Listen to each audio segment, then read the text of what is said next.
Welcome to Little Known Black History Facts. Please like, share, and subscribe to the channel. At the dark end of the street, the rape of Betty Jean Owens.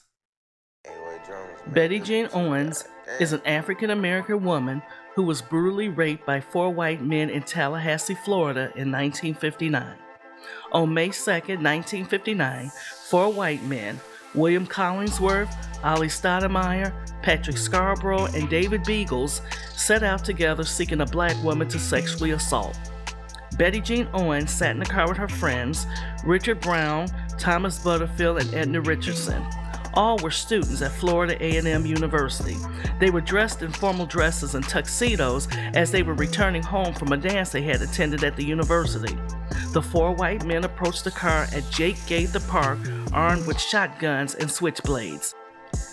Patrick Scarborough pressed his shotgun against the driver's nose and ordered the occupants out of the car. The 4 stepped out of the car. Scarborough forced Richard and Thomas to kneel on the ground, and David Beagles held Betty Jean and Edna at knifepoint. Scarborough ordered the black men to leave, and they drove slowly away. Betty Jean and Edna were left at the hands of the 4 white men. Edna Richardson broke free of the men and ran into a nearby park, leaving Betty Jean Owens alone with her attackers. Beagles threatened to release her only if she did what they wanted her to do. The men pushed her into the back seat of their blue Chevrolet, drove her to the other side of Tallahassee, and subsequently raped her several times. Edna Richardson and the other 2 male students were able to make it back to their car and went to the local police station to report what had happened. The officer on duty that night was a 19-year-old intern, Jody Cook Jr. To the surprise of many people, he called for backup and searched for Owens. The officer spotted the blue Chevrolet and chased the 4 men. When he and other police officers caught up with them, they searched the car and found Owens bound and gagged on the backseat floor. The 4 men were arrested and taken to jail. The 4 men did not take their arrest seriously and joked with each other on the way to jail. All 4 men confessed in writing to having abducted Owens at gunpoint and raping her. After FAMU students learned of the attack on Owens, a small group planned an armed march to City Hall.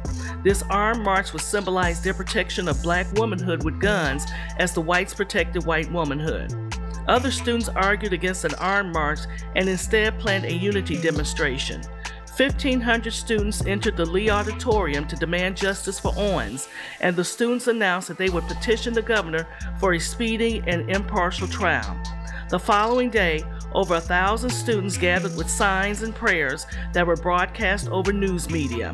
As a result of prominent media coverage, student protests, and a threat to boycott classes, Judge W. May Walker called together a grand jury into a special session on May 6, 1959.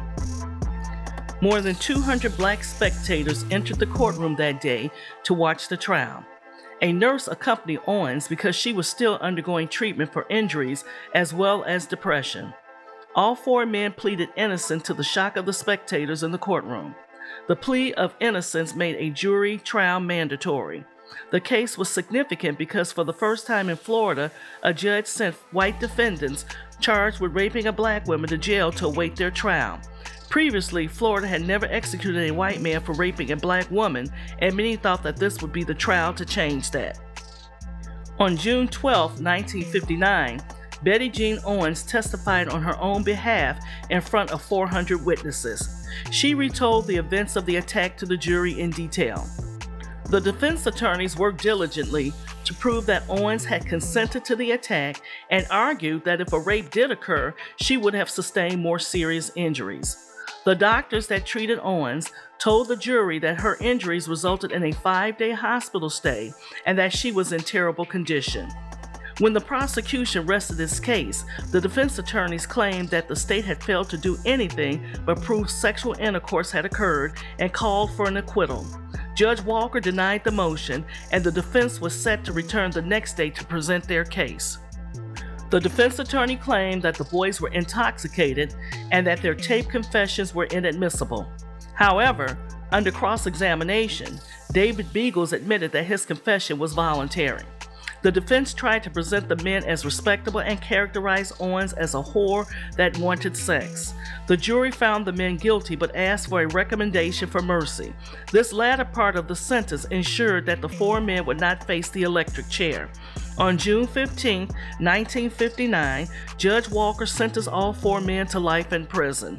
Though they were not executed, as was the norm for black men who allegedly assaulted white women, it proved to be a very significant case for both Florida and the South as a whole. Previous to Owens' case, no white man had ever been dealt a more severe sentence for the rape and assault of a black woman. Following the sentence, Owens told reporters, "I feel better now for the first time since it happened. For the first time, I feel safe." In 1965, David Beagles was paroled. 4 years after his release, he tracked down a black woman that he thought was Betty Jean Owens. He murdered her and buried her in a shallow grave. It turns out, however, that he had murdered a woman named Betty Jean Robinson Houston, a different woman. He spent the rest of his life in prison. The rape ordeal faced by Betty Jean Owens presented a key turning point in the rights of black women to reclaim their bodies. Owens' case helped to establish the precedent that black women deserve full justice for crimes committed against them.